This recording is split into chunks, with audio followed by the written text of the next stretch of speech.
凌晨1点，303突然在群里发了条消息，心情不好想杀人，我起哄，记得拍照。没一会群里发来张照片，一个女孩身子被砍成2截，倒在了血泊里。303拍得不好，已经杀了，我吓得差点滚下床，真杀人了。这女孩住楼上302，就在303隔壁，很文静。昨天我还在楼下见过她，这会却在阳台上被生生砍成了2截，这实在太过惊悚。群里立刻就变得安静无比，没人敢再出声，沉默了好一阵，才三三两两的蹦出来几条消息。402什么意思？403大晚上的，别开这种玩笑，一点都不好笑。501神经病吧你？看着群里的照片，我天灵盖直冒寒气，假的吧？谁杀了人还大张旗鼓的到处说呢？群里也很快反应过来这是个恶作剧，纷纷数落起303来。303也没解释，反而又在群里发了个笑脸。现在心情好多了，之后任凭别人怎么说，他都没再出现，这气氛开始不对劲了。群里有人艾特他，他也不说话。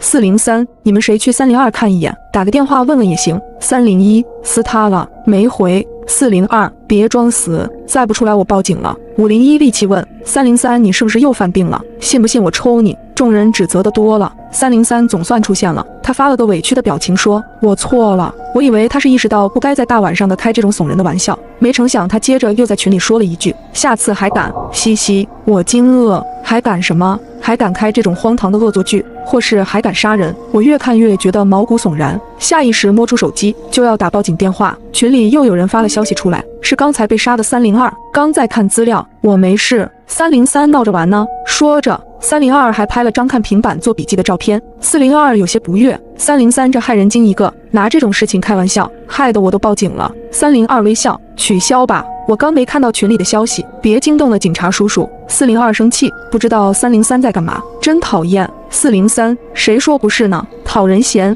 501等我回头教训一下他，看他以后还敢不敢。402对，给他点教训。303就这么一直装死，也不出来道歉。我心生疑惑，303你怎么不说话？就在我发出这条消息后，隔壁202突然给我发消息，别在群里说话，那不是 P 的。302真的被303杀了。望着手机里的消息，我愣住了。202你怎么也开这种玩笑？我跟202以前一起拼过单，互相比较熟络。202强调，我不是开玩笑。302真的死了，我的阳台上都是血。202分享了照片给我，他的阳台上都是滴滴答答斑驳的粘稠血渍，瘆人无比。202是302的血，他就住我楼上。303杀了他，血是顺着阳台流下来的。我一下子就攥紧了手机，真给杀了吗？202我也不知道啊，我猜的，要不然这么多血是哪来的？总之你别在群里冒泡，我刚跟辅导员说了，他就住1楼，说是会上去看看。我能感觉到202现在很慌。辅导员经过同学的提醒，也看到了群里的消息，他出现在群里警告道，303以后发神经滚远点，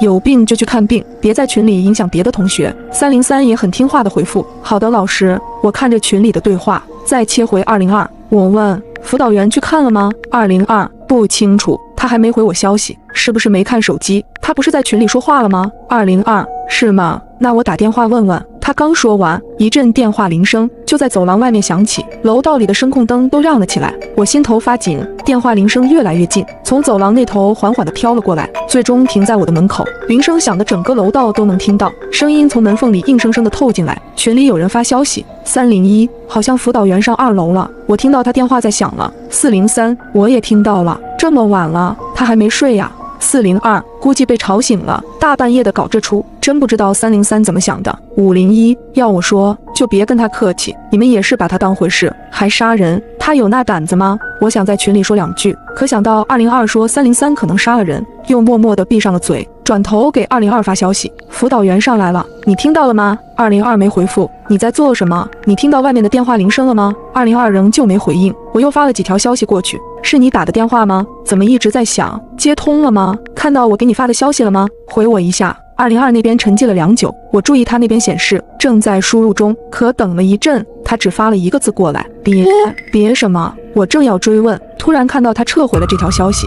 与此同时，外面的手机铃声也停了，走廊重新归于平静。我手心发汗，慢慢地走向门口，门把手突然转了一下，咔咔，我吓得僵在原地。细长扭曲的影子从门缝里透进来，我下意识地往后退去，躲在墙角。从我的方向望过去，只看到了一双黑漆漆的眼睛正趴在门缝上，朝着寝室里看。我大气都不敢喘，往死角的位置缩了缩，只求他不要看到我。门把手跟着又被拧了几下。等到那双眼睛从门缝里消失，我立马掏出手机，打开跟202的聊天框。走廊里那个人不是辅导员，他现在去你那边了，千万不要开门。还不等我发送，202那头就发了条消息过来：你怎么不在宿舍？不在宿舍？怎么会这么问？他怎么知道我在不在？我走到门口，心里越发的紧张，我不敢从门缝往外看，我怕对上那双骇人的眼睛，小心地贴在门上听了一会。走廊外有断断续续的声音，像是有什么东西在地上拖行，一下又一下，是从202的方向传过来的。砰！随后用力一声，202的门关了。我问202：你在干嘛？202：没干嘛，你在拖什么东西？202那边顿了一会，在拖地。我硬着头皮打了一个视频过去，他没接。202：关灯了，把灯打开让我看看你。202又没有声音了。我追问：你给辅导员打电话，他怎么说？接了吗？接了。他说没事。我一阵发懵，他说什么了？他说没事，让我们待在宿舍就好。我看了眼手机，随后给辅导员打了个电话。我本以为电话会被挂断，可没想到的是，电话居然接通了。那头辅导员的声音传来：喂，导员。我刚开口就被辅导员打断：听不清，我这信号不太好。我是想问302，回头我打给你。电话被挂断，我不死心，再次给辅导员打电话过去：喂，听不清，我这信号不太好，回头我打给你。什么意思？电话那头辅导员沙哑地重复着之前的话，再打：喂，听不清，我这信号不太好，回头我打给你。电话嘟嘟嘟的挂断，我却没有再拨号过去的勇气了。可怕的是，群里又多了几条消息：辅导员，刚我上去看过了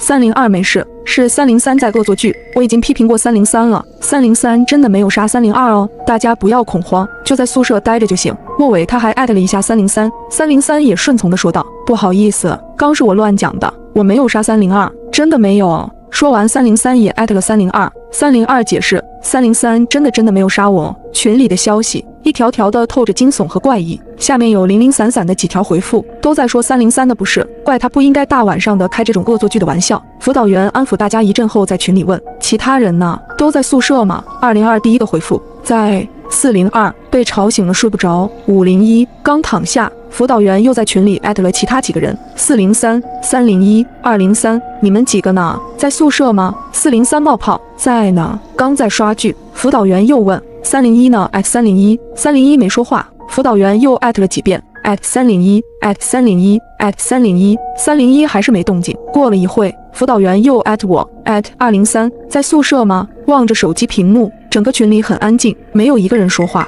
只有辅导员不断的在艾特我：203，203，203。我不敢回复，群里艾特我的人更多了。202，203在宿舍吗？302，203在宿舍吗？303，203在宿舍吗？我的手不由自主的发抖。也就在这时，手机嗡的一声，低头一看，是301的消息：别让他们知道你在宿舍。刚才在群里任凭辅导员怎么艾特301都一句话没说，我当时还以为他是没看到群里的消息，没成想他跟我一样也察觉到了不对，刻意躲起来了。你发现了什么？301，你仔细看看群里说话的那几个人，他们一直在催你跟我把位置发出来。我顺着群往上滑了滑聊天记录，最开始是辅导员站出来澄清，然后303也承认错误，302站出来佐证。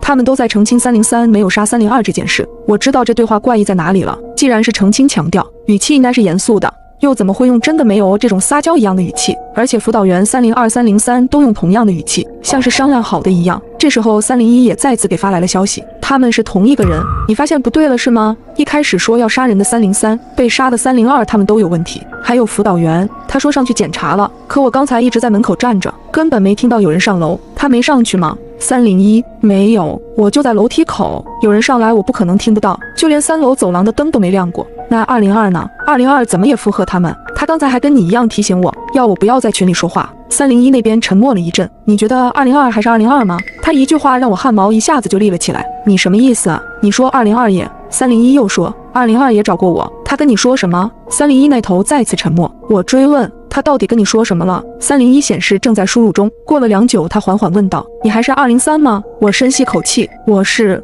301。你怎么证明？我犹豫了一阵，对面弹了个视频过来，我刚准备接起，突然想到了什么，我飞快打字：那你呢？你还是301吗？那头没回应，我发语音过去，我是203，你还是301吗？你说句话。301这一次陷入了长久的沉默。就在此时，202再次发消息过来，你怎么不在群里回复？你不在宿舍吗？你在哪？我能过来找你吗？我看着门口的方向，202怎么会以为我不在宿舍？我没跟他提过这件事。你刚给辅导员打电话，他接了吗？怎么了？刚辅导员不是你叫上来的吗？他跟你怎么说的？202，他说的你不是看到了吗？他就在群里说上3楼看过了。什么都没发生，那你阳台上的血是怎么回事？202拍了张照片，阳台上暗红的血迹炸眼。这一次不光阳台上，连宿舍的地板上都是血迹。202，是血吗？我不知道，你过来看看。我悚然，他杀了202。对方又说我会找到你的203。手机突然震动了一下，301的消息连着弹了出来。待在宿舍，我已经报警了，警察很快就会到。不要相信辅导员和202。我问301，那我该怎么相信你？301又是正在输入中，可很久都没有消息发过来。又是这样，你在犹豫什么？你不是301对不对？301也不在隐藏什么。嘻嘻，被你发现了呢。我惊骇，你是303？嘘，没人知道我是谁。群里已经乱成了一团。403在疯狂的发消息，怎么回事？走廊外面怎么这么吵？你们谁出去看看谁在外面？接着403在群里分享了一段视频，403的门锁不断的晃动着，发出咔咔咔的声音。就在他颤抖着想要将镜头挪向门缝之际，一把匕首直接从门缝里刺了进来。随着403的一声尖叫，镜头一黑，再无了消息。501慌张问道：怎么了？403你还好吗？说话呀！你们怎么都不说话？没有人理501在群里发火：303你别装死，现在上4楼看看到底怎么了。303你听到了吗？不回我消息，想死是不是？群里安静的可怕。到了这个时候，敢在群里说话的都是不怕死的，或者已经死了的。活着的人都知道，群里有人混了进来，用别人的头像在屏幕后面关注着所有人的一举一动。一个恐怖的念头升了起来，会不会202、301都在骗我？他们根本就没报警，是那个杀人狂在拖延时间，他要杀光所有人。意识到这点，我慌张地打电话报警。报警电话接通，我将这里的情况告诉了接线员，可电话那头的接线员告诉我，他们早已经接到了报警电话，警察正在赶来的路上。我靠在墙角一阵蒙圈，到底是谁报的警？501这会在群里发疯似的，拼命挨个 at， 没人说话都死了吗？他说出这句话后，本来吓人聚集的群里有了动静。303发问：你怎么不在宿舍？你在哪？而501似乎也意识到了什么：我在宿舍呀。303撒谎。501，你说谁撒谎？忘了我怎么抽你的了是不是？回应501的是303拍摄的一段视频，视频是在寝室里拍的，床头有501的照片。最要命的是，视频里有人拿着刀子，一边狠狠地刺501的床跟枕头，一边疑惑地问：人呢？视频戛然而止，群里出现了303的黑漆漆的字体：501你人呢？你在哪？我来找你了。其他人也跟着发出消息：501你在哪呢？501你怎么不说话？501你在哪？501你藏哪里了？是水房吗？他们都在找501。没一会301也发消息，他不会跑了吧？就在这时，辅导员在群里发了张照片，是被锁住的1楼铁门。放心吧，谁都跑不出去。202越来越好玩了。然后他们每个人都在群里发了一个偷笑的表情，除了501跟我。这时501给我发来了私信：在吗？你还活着吗？你来找我吧，咱俩在一起安全一些。我立刻拒绝了他，外面危险，你让我出来送人头吗？哪来这么多废话？让你来你就来。501指使人指使惯了，他又骂203你是不是找抽？就在这时，群里的辅导员发来了一张图片，是501躲在楼梯口的照片，接着又发了一句：找到你了501。随后楼道里便传来一阵阵惨叫。不一会，501再次给我发来了消息：203你藏哪里了？就还剩你一个哟。我没回复，心想这群人都不设手机密码的吗？我躲在墙角里瑟瑟发抖，期盼着警察能早点到来。可敲门声再次响起，是一个男人的声音：203我知道你在里面。接着传来一阵阵砸门的声音，我吓得快要尿了，生怕下一秒他破门而入。然而就在这时，我听见了门外一阵缠打的声音，像是有2个人在打架。打斗的动静在几十秒后停止，我吓得躲在角落，不敢靠近门口半步。大概又过了几分钟，房门再次被敲响，传来了几名警察的声音：你好，有人吗？我们是警察。我这才真正的松了一口气。事后经过警察的调查，他们大致给我讲述了真相。原来303长期遭受302和301的霸凌，为了报复2人，303便在那晚打算除掉2人。可让303没想到的是，在除掉2人后，他发现当晚还进了一名歹徒，他竟想要除掉整个宿舍的人。于是两人利用几名受害者的手机互相试探，但不同于歹徒，303更想及时找到歹徒，以此保护其他同学，并且警也是他报的。在最后与歹徒的搏斗中，303为了保护仅剩的我，他拼尽全力与歹徒同归于尽，用自己的生命保住了我。听完警察的讲述后，我的眼里充满了泪水。